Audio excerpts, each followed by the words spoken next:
इस वीडियो को एंड तक ज़रूर देखना। आप प्राचीन इतिहास से जुड़ी 21 ऐसी बातें जानोगे जो शायद ही आपको पता हों। नंबर 21।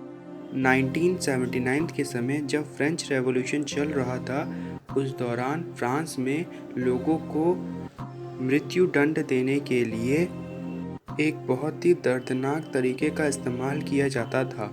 उस दौरान जो दोषी पाया जाता था उसको एक गुलेटाइन नाम के डिवाइस पर मौत की सज़ा दी जाती थी। उस डिवाइस में 2 वुडन प्लैंक होते थे जिसके साथ नीचे एक और वुडन प्लैंक अटैच होता था जिस पर केवल इंसान का सर रखने की जगह हुआ करती थी। उसके अंदर उसका सर रखकर ऊपर से एक ब्लेड हुआ करता था, उस ब्लेड से उसका सर काट दिया जाता था। और उस दौरान तो इस चीज़ों को बच्चे भी एज अ मिनिएचर टॉय बनाकर खेला करते थे इस चीज़ से। नंबर 20। इस गुलेटाइन डिवाइस का नाम गुलेटाइन एक शख्स के नाम पर रखा गया था जिन शख्स ने इस डिवाइस को बनाया था। उनका नाम था डॉक्टर जोसेफ इग्नेस गुलेटाइन। और इस तरीके को नाजीज़ ने भी जब वो जर्मन और बाकी कंट्रीज़ में ऑक्यूपेशन कर रहे थे तब इस मेथड को भी इस्तेमाल किया एक्सक्रूशन के लिए। नंबर 19। जिस प्राचीन भारत में आज से तकरीबन 8000 साल पहले जब हमारे भारत में सिंधु घाटी सभ्यता हुआ करती थी, उसी समय में एक और महान सभ्यता इस दुनिया में राज करती थी, वो थी मेसोपोटामिया। और हमने जब मेसोपोटामिया की खोज करके उसकी खुदाई शुरू करी तो खुदाई के दौरान हमें कई डॉक्यूमेंट्स मिले जिन डॉक्यूमेंट्स में उन्होंने ट्रेडिंग का एक पूरा सिस्टम तैयार कर रखा था किसी मेहुला नाम की कंट्री के साथ। अब दावे से तो नहीं कहा जा सकता, लेकिन कई इतिहासकार ये मानते हैं कि वो जो मेहुला नाम के कंट्री का उनके डॉक्यूमेंट्स में जिक्र आता है वो कंट्री शायद इंडस वैली सिविलाइजेशन ही है और भारत सिविलाइजेशन ही है। नंबर 18। अगर आज से तकरीबन 7 से 8000 साल पहले की बात करें तो सिंधु घाटी सभ्यता और मेसोपोटामिया सभ्यता दोनों सभ्यताओं में ऐसा लगता है कि मेसोपोटामी की सभ्यता इंडस वैली सिविलाइजेशन की सभ्यता से थोड़ी पीछे थी, क्योंकि हमें जो घर मेसोपोटामिया के समय में मिलते हैं वो कच्ची मिट्टी के बने हुए हैं, जबकि सिंधु घाटी सभ्यता के दौरान हमें जो घरों का स्ट्रक्चर मिलता है वो पक्की ईंटों से बने हुए हैं। साथ ही साथ उन घरों में कुछ घर बहुत बड़े साइज़ के और कुछ घर बहुत छोटे साइज़ के बने हैं। इससे ये मालूम पड़ता है कि अमीर लोग बड़े घरों में रहा करते थे जबकि गरीब लोग छोटे घरों में रहा करते थे। लेकिन सिंधु घाटी सभ्यता का सिटी का जो प्लान है और मेसोपोटामी सभ्यता की सिटी का जो प्लान है उसमें ज़्यादा बेहतर सिंधु घाटी सभ्यता का प्लान लगता है, जो एकदम प्रॉपर मैनर में प्लान करके सिटी बसाई गई हो जैसे। नंबर 17। प्राचीन इतिहास के दौरान जब ऐसी सभ्यताएं एग्जिस्ट करती थीं तो उस दौरान राइटिंग और लिखने पढ़ने की चीज़ों का भी डेवलपमेंट धीरे धीरे हो रहा था।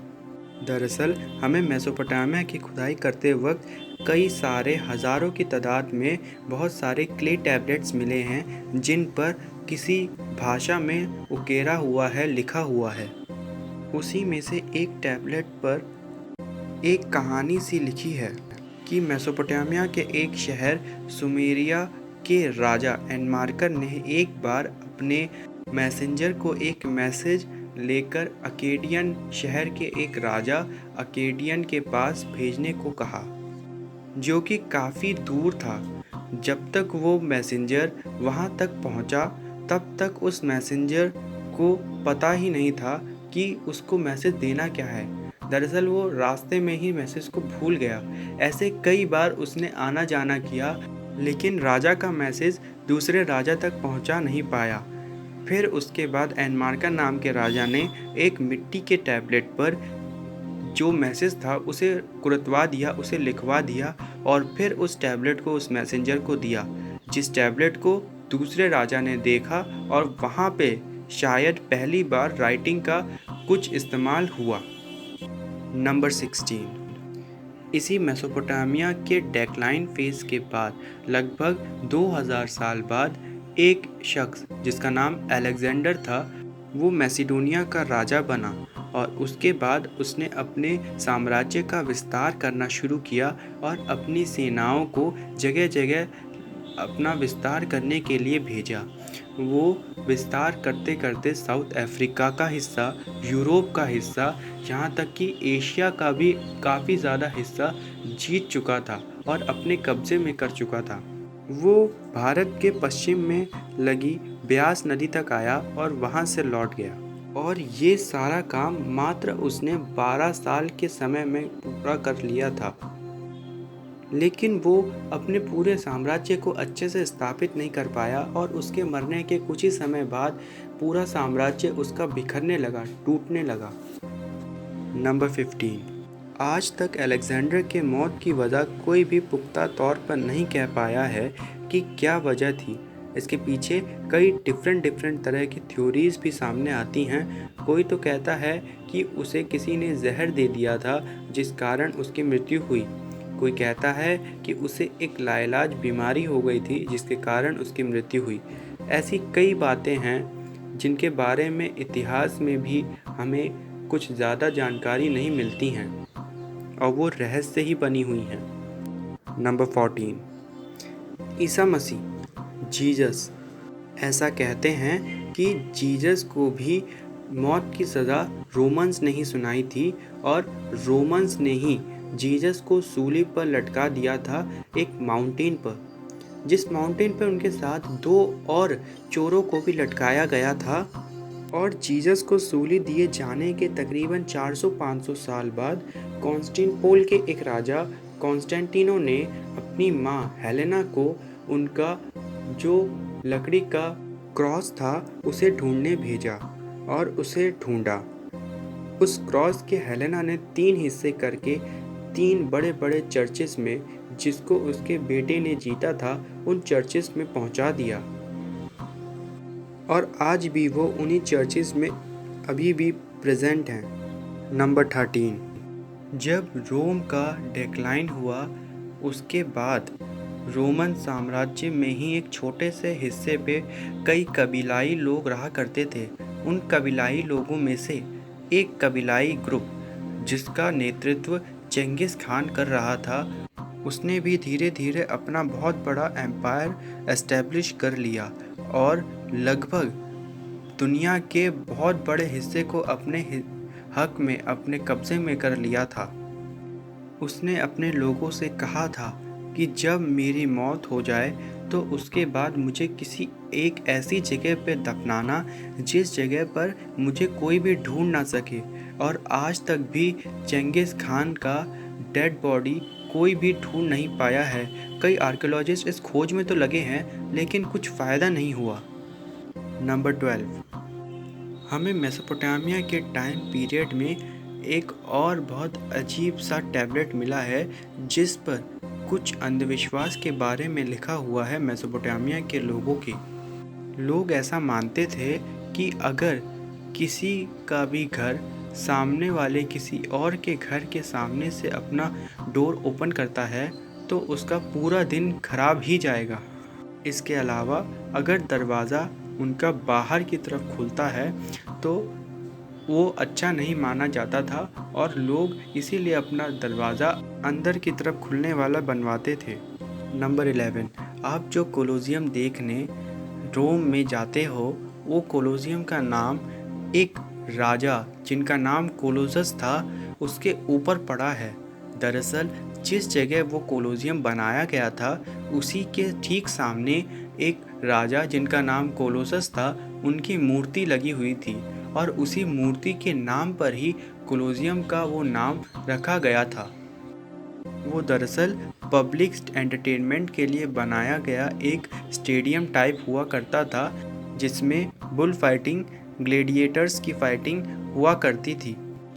नंबर 10, सिर्फ इसीलिए कि पुरानी सभ्यता आज के समय से बहुत सालों पुरानी है, उसको आज की टेक्नोलॉजी से कंपैरिजन में कम टेक्नोलॉजी में आंकना गलत होगा, क्योंकि उस दौरान भी रोमन एम्पायर में कई तरह की टेक्नोलॉजीज़ का इस्तेमाल किया जाता था, जैसे हाइड्रोलिक पावर और वाटर पावर, और ऐसी कई एनर्जीज़ का इस्तेमाल उस समय भी किया जाता था डिफरेंट पर्पसेस के लिए। नंबर 9, आज से तकरीबन 2000 साल पहले जब रोमन साम्राज्य हुआ करता था, तो उस रोमन साम्राज्य में लोगों के लिए पब्लिक बाथरूम्स हुआ करते थे, जिस पर सभी लोग एक साथ नहाया करते थे पब्लिकली। उसी को देखकर रोमन साम्राज्य की तरह ही उस समय एक और साम्राज्य बहुत विस्तार रूप में प्रेजेंट था, वो था ईरानियन का साम्राज्य। वहाँ के शासक ने भी इस तरह के बाथ सेंटर्स को इंट्रोड्यूस किया, लेकिन वहाँ के लोगों ने इस चीज़ को पसंद नहीं किया और राजा को ही गद्दी से उतार दिया।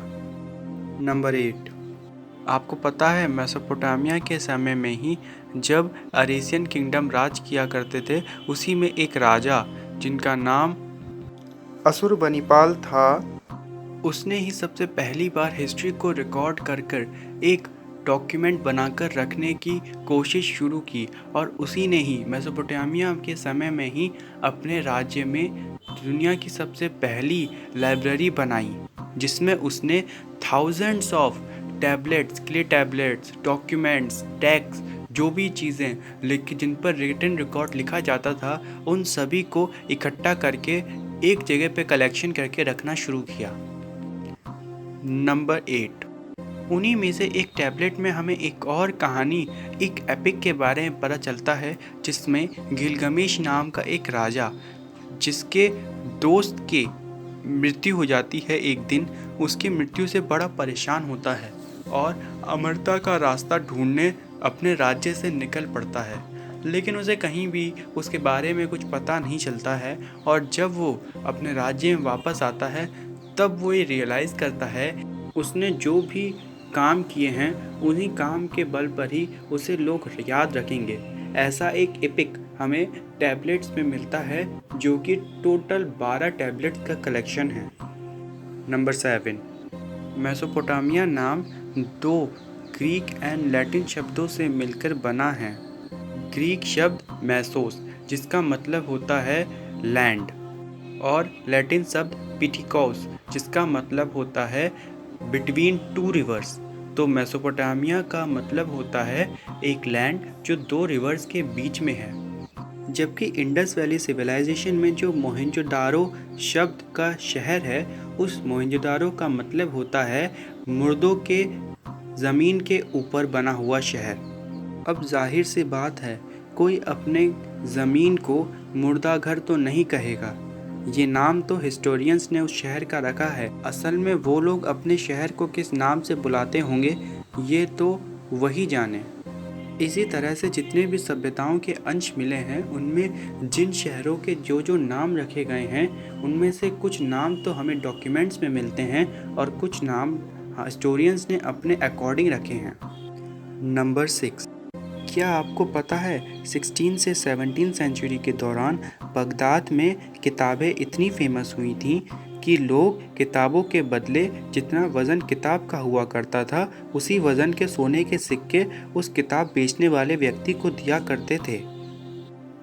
नंबर 5, आज से तकरीबन 2-3 हज़ार साल पहले जब रोमन एम्पायर का एस्टेब्लिशमेंट हुआ और रोमन एम्पायर अपने फैलाव को फैलाता जा रहा था, अपने साम्राज्य को फैलाता जा रहा था, उस दौरान रोमन साम्राज्य को 2 टुकड़ों में बांटा गया, एक पूर्वी रोमन साम्राज्य और एक पश्चिमी रोमन साम्राज्य। ऐसा इसीलिए किया गया क्योंकि रोमन साम्राज्य जैसे इतने बड़े साम्राज्य को रूल करने के लिए अथॉरिटी का दोनों जगह होना ज़रूरी था। बाद में इसकी वजह से ये हुआ कि रोमन साम्राज्य जब अपने डेक्लाइनिंग फेज पर था, उसमें कुछ 100 सालों तक और टिका रहा।